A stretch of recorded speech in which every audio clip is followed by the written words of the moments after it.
everyone. That bio is just a little old because my Power Up came out like a year and a half ago, I guess, and so I got to change my bios. But it's good to see everyone here. So yeah, like I was actually explaining to Danielle is that I usually either, when I do the kids picture book stuff, it's like I'm reading the picture books to kids in kindergarten. So this is a little bit different, and so I want y'all to bear with me because it's really one of the first times I'm talking a little bit about how you make picture books and how I make picture books and sort of the world around them. So I'm really open to the questions that you have guided through. If you want to put any questions, put them into the comments. And if any of them are sort of appropriate for where we are at that time, then Danielle will pop in and ask. Otherwise, at the last 20 minutes, we'll have them. But I also I don't mind being guided by your interests. So would love to know what y'all are interested in. So I'm gonna actually move this thing really quick to. All right. Okay. So yes, hello. I am currently living in LA. My day job is a literary agent, and for those who don't know, it is in the publishing. It's like Jerry Maguire, for those who remember Jerry Maguire, for books. So I represent authors, and so for you who are here who write books, I will help you get those books published and do a lot of work on your behalf. And if you want to know more about that, you can stick around. What is it, Danielle? It's at 1:30. So we'll do this until 1, and then at 1:30 we'll move to Facebook, and he'll be doing a whole session about what to look for in an agent. Right, how to find an agent and what to look for there. So that's what I do in the day. But what's really wonderful about that is that I represent a lot of illustrators, a lot of authors in a lot of different genres, and I started heading into that space because I wanted to be a writer myself. I wanted to be a writer since I was very young, and I, that University of East Anglia was an MFA program, a writing program, and I went there and I wrote novels, and they were, I guess I was immature. Like I think about them now, they're very young novels, not young authors, but more like connected short stories that made no sense to anyone. And I thought they were very experimental. But so while I was working on writing, I moved to New York and started being an agent. I was very lucky. I got a great assistantship when I was young, but I always wanted to write. So first I wrote another adult novel that got me an agent who's really wonderful. And then I wrote these 2 YA books.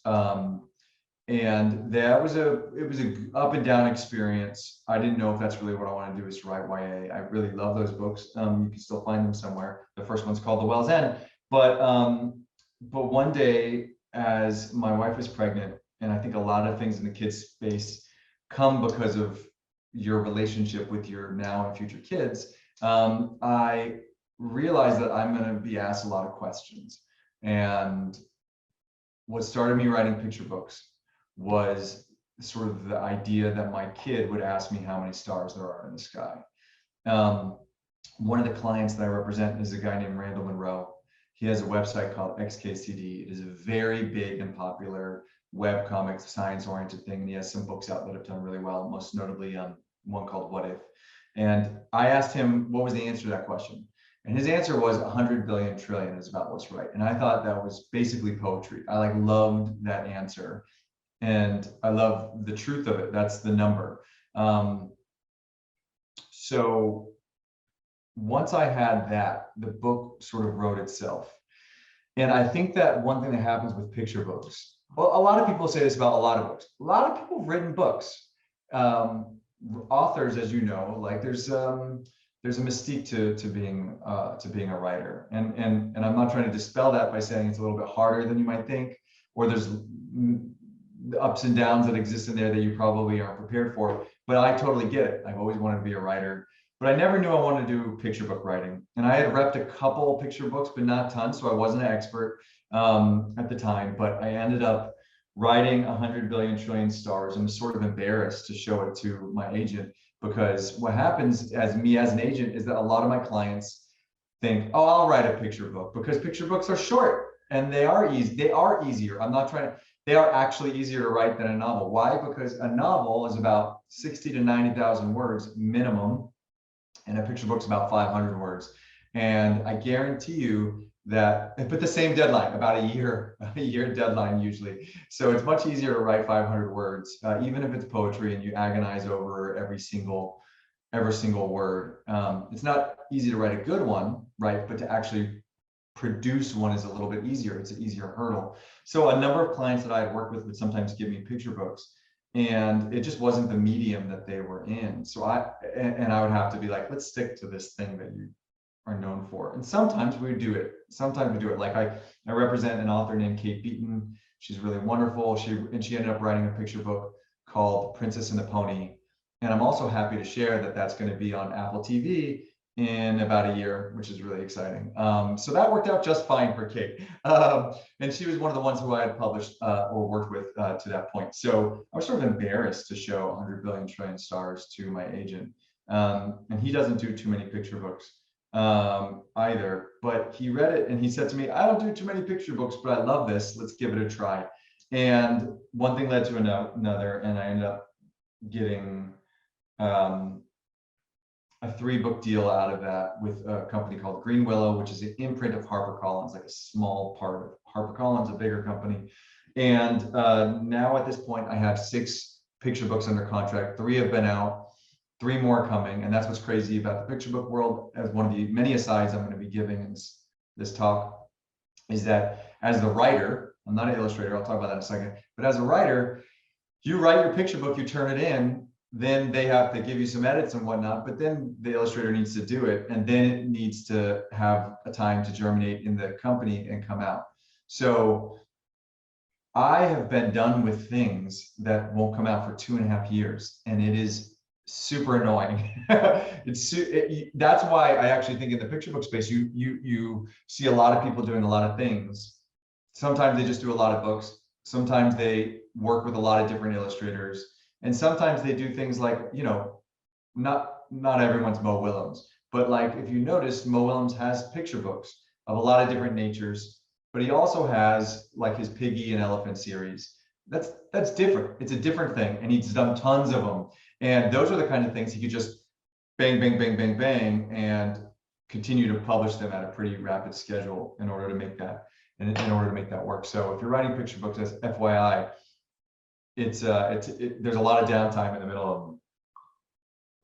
But as a bonus, it's one of the few things that you are sort of allowed to work with other publishers on. Usually for like a novel, you publish a book with Knopf, they're not going to want you to go publish something else elsewhere in that same space. Not only not going to want you, they sort of legally won't let you for a little bit. There's some contractual obligations, whereby in the kids book space, you want to stay with your publisher if you're having a good relationship there, but sometimes you can go elsewhere for different reasons, like a different artist or a different style.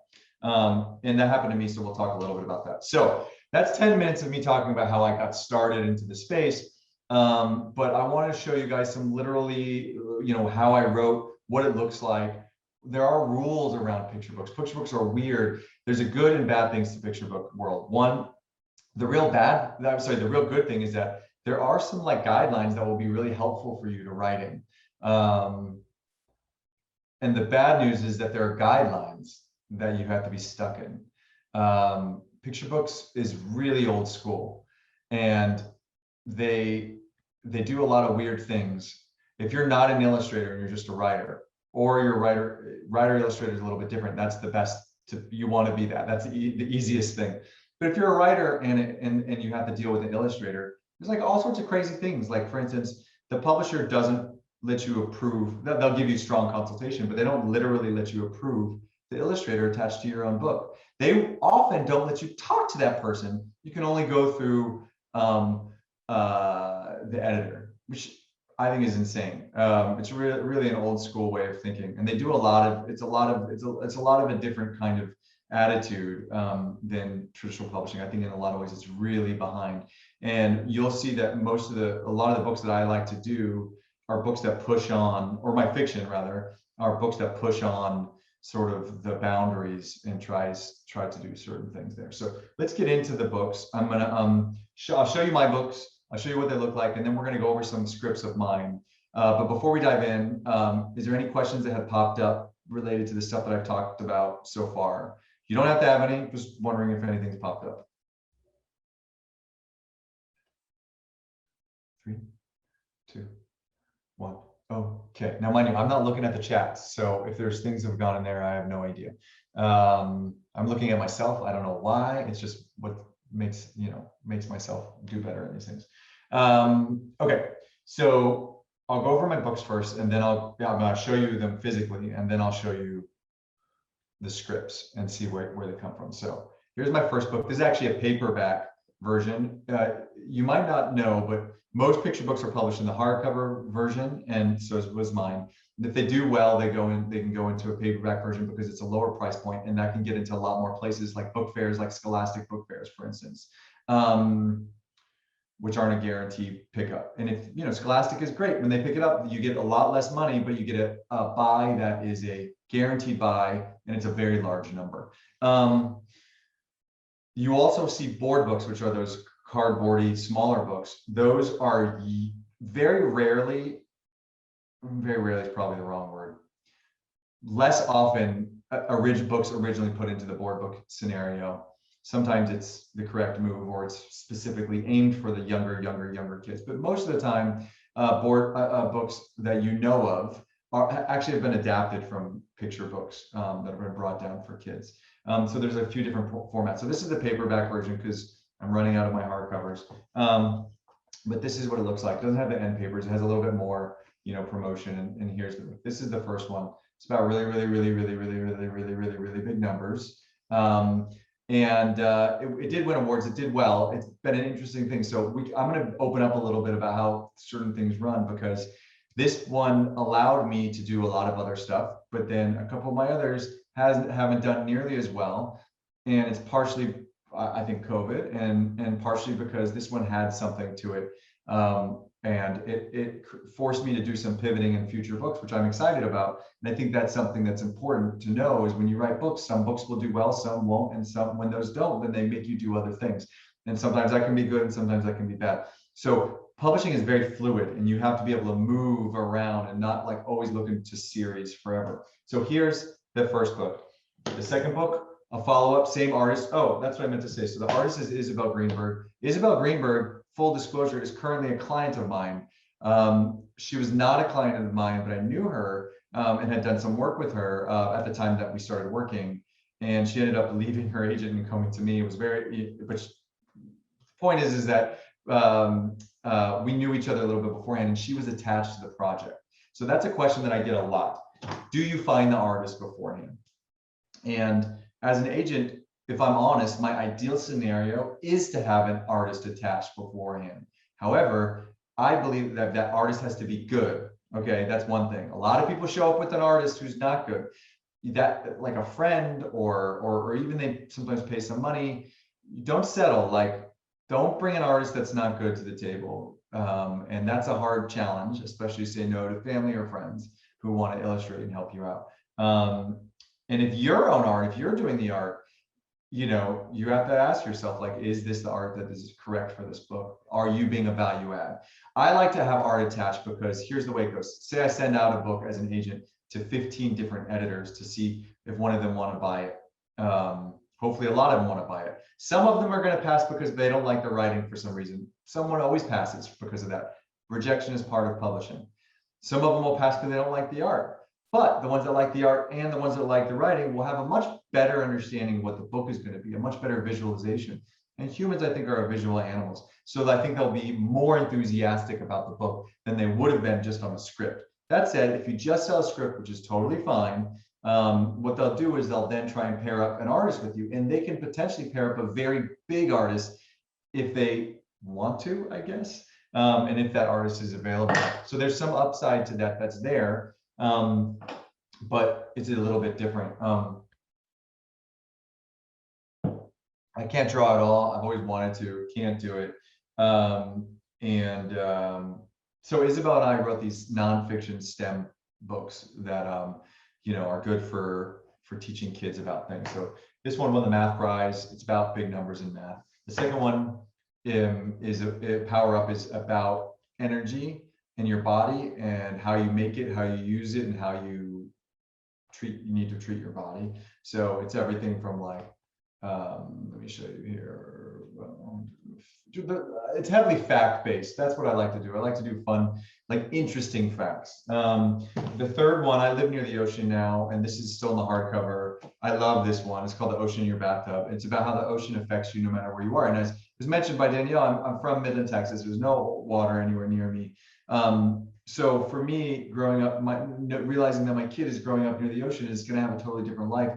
What's the difference between that and like me as growing up being nowhere near the ocean? What is your relationship with the water? And this book is basically about that. And this one is one that came out in COVID, and it is interesting because I had like the best event I ever had was with this, where I actually paired up with the aquarium. And they brought me in there during COVID. No one was around, and we did a script and we did this 15-minute video, which is just so much fun. And you can find it on YouTube, where I go in there, I read the book, but I also talk about the animals that are there, the fish that are there, and then marine biologists do things. So there's lots of cool, fun ways that you can mess around with this. And so I have one more book with Isabel. It's about germs. It's called Up Your Nose. We just got the art in. The art on the cover page is actually, pardon the view you're going to get, it's actually this view, up your nose, and then like germs dancing around. And you know, I turned in a book. Here's an example of just life reality. I turned in a book about how amazing light is, because I think light is really amazing. And my editor said, that's pretty complex. What about something, because of this pandemic thing about germs? And I have to tell you, I agreed, and I really didn't like making that book. It was really hard. It feels like we're getting beaten over the head by germs, you know, and it's not going to come out. It's coming out next year, like in May. Obviously, COVID is still going to be on the mind, but perhaps, and it's not about COVID. The idea is that it's an evergreen book. It's a book that sticks around, but you know, it was a hard book to write, and it was not my favorite. And that's going to be the end of our like sort of Isabel and my STEM series, you know, for a minute. But what's coming out before that is my first book of fiction, and I'm very excited about that. This has a different illustrator, same publisher, different illustrator. Jessica Bagley is the illustrator. Jessica's incredible, and she does original stuff in terms of writing. She does writer illustrator books, but she also illustrates other people's stuff. So this book is, like I had mentioned before, and I'll show you about, I'm going to share screen and show you the scripts. I just want to give this the background. And oh, by the way, this is floppy. This is called the FNG, which is basically like early versions of the book. It's actually not bound, so it's like comes apart. It's very hard to read to kids. I think I really wish they would figure out a way to pay, like, you know, an extra 20 cents a book to get them bound. I think it's silly they don't, but whatever. Again, old school publishing.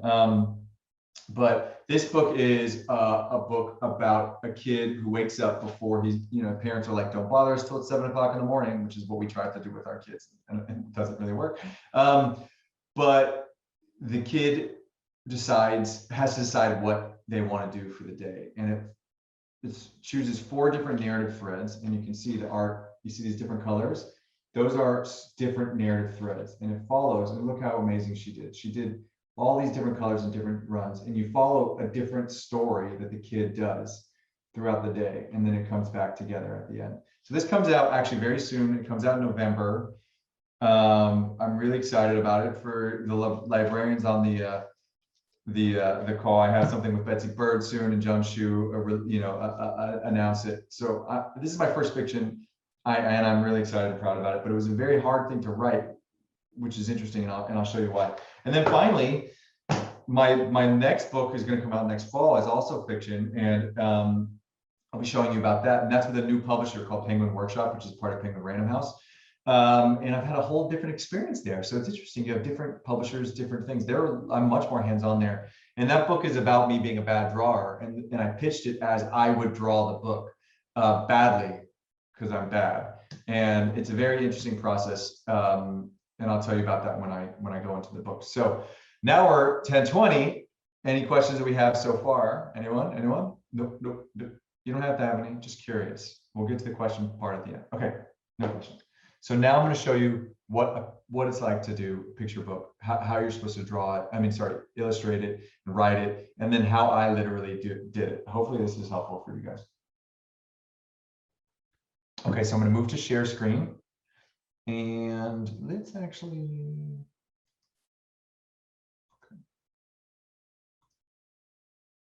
Okay, you can see the script for 100 billion trillion stars.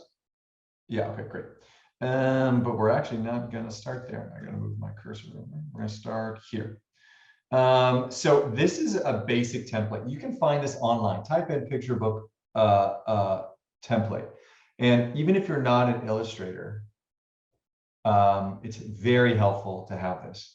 Not only because it bases how much writing you're doing, but it also allows you to create spreads. Spreads are storytelling. Like, you'll have greater impact on the page where you turn it and boom, something can show up. Like, it really helps you tell your storytelling. So most picture books are 32 pages. Don't write a 64 page. There are some that are 64. No matter what, they have to be in groups of 4 pages, because that's how they bind the books.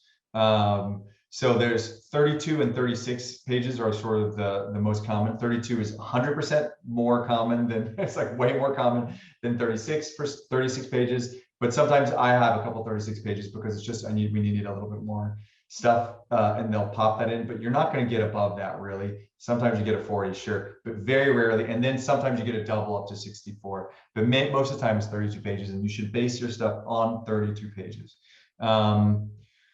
And you'll see that not all 32 pages are writing. Right here, you can see you can see the cursor, right? So you have, I want to bring out Oceans because that's the hardcover. So oh, you can't see Oceans. Let me stop share really quick. So you see with Oceans, the hard part on the inside, that's called M papers. This is a fun place that sometimes people like Mo Willems will often make this part of their story because they need more pages. But most of the time, this is like where an artist will do something related. And then you have an extra page here to do something. Sometimes it's dedication page, and you have the title page. Sorry, not dedicated page, but some extra here. Then there's a title page. Then there's dedication and copy right here. You can see I dedicate the book to someone here. Isabel didn't dedicate anyone on this. She could. And then we move into the book. So going back to the screen share. You'll see that there is the end paper. Here's the title page. Oh, sorry, that's not true. Even the end paper is actually over here where my cursor is off the screen.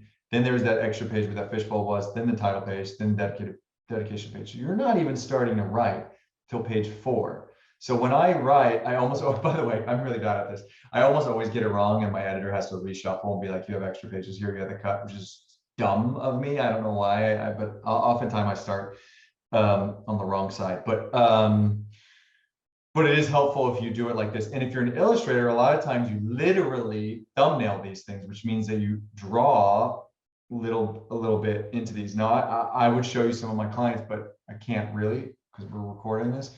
But a lot of them who are illustrators will literally draw into those spaces. And sometimes they'll draw bad sketches, but pretty big with the art, with the writing all the way into the page, which is helpful because it allows people to see all of it. For me, what I usually do in terms of my own stuff is I just write out actually a script. That's all I really do, and you'll see those.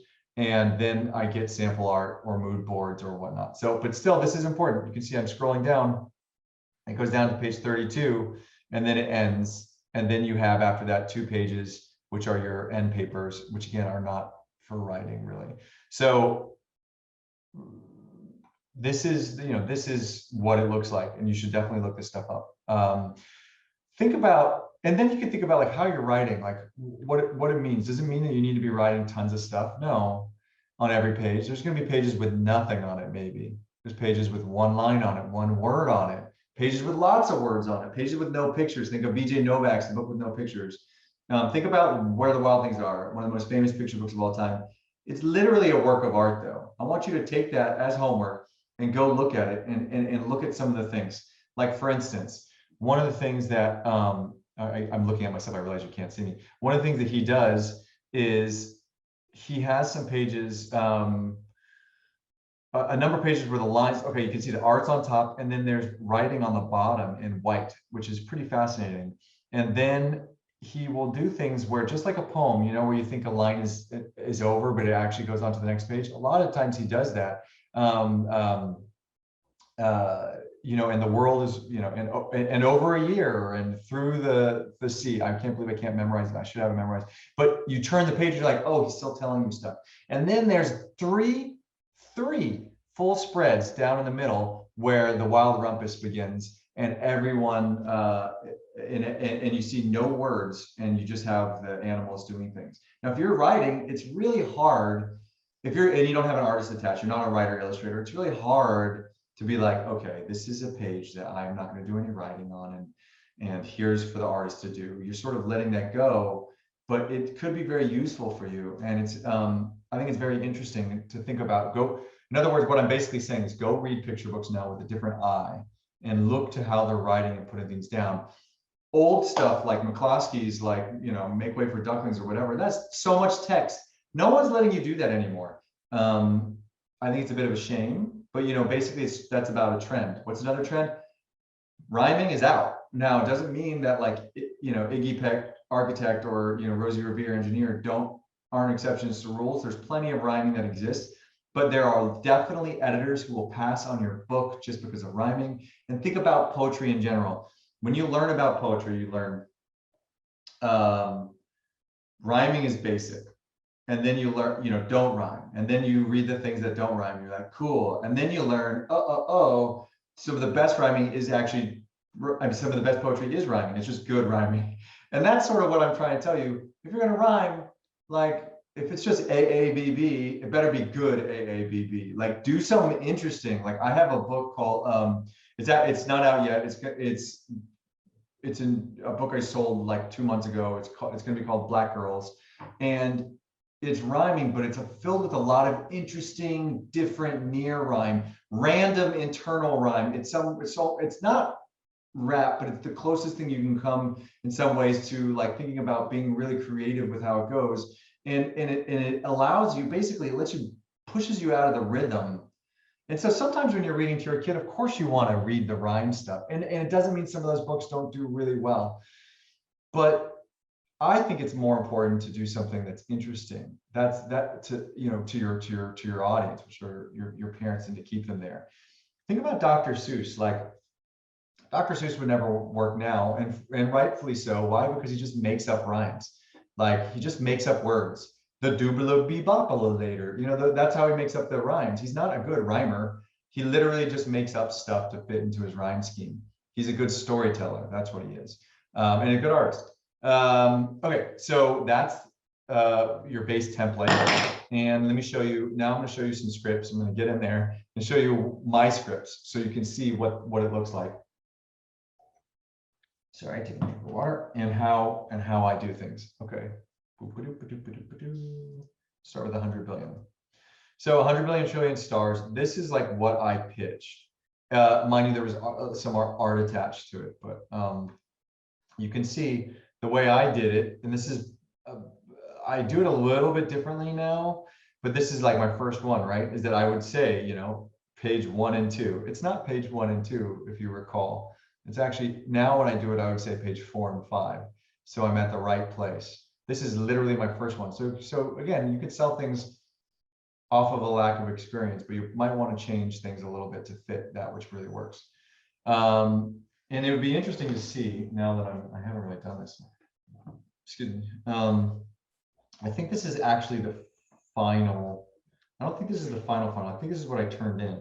But I'm looking at the script, the actual book right now too, and it says, "Let me tell you a secret. The sun is just a star." So that is correct.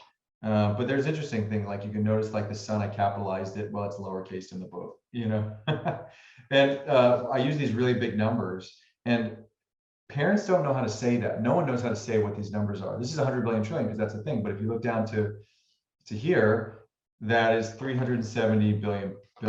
I believe is what that one is. And in order, yeah, that's right. And in order to make that work, we had to come up with a way to do it. And in the actual book, I'll show you. Let me stop share. We can see you, so you don't have to stop screen Oh, sharing. you can't see me on the side. Yeah. Oh, okay, great. You're right. So down at the bottom, thanks, Daniel. You can see it's hard to see, but down here we wrote out the words so you can actually read what they are. So sometimes you have to come up with creative ways to make this work. And you can see down here that like I write, I do have art notes and an image of the earth. And that's, their artists might do something different. Zoomed in on a mad every city skyline. Well, that didn't happen. And no faces are right in there. It's an interesting way. You write these things and then you figure out differently how to present them. Like for instance, green because it's covered in, that's the number of trees. Like obviously that's not the number of trees.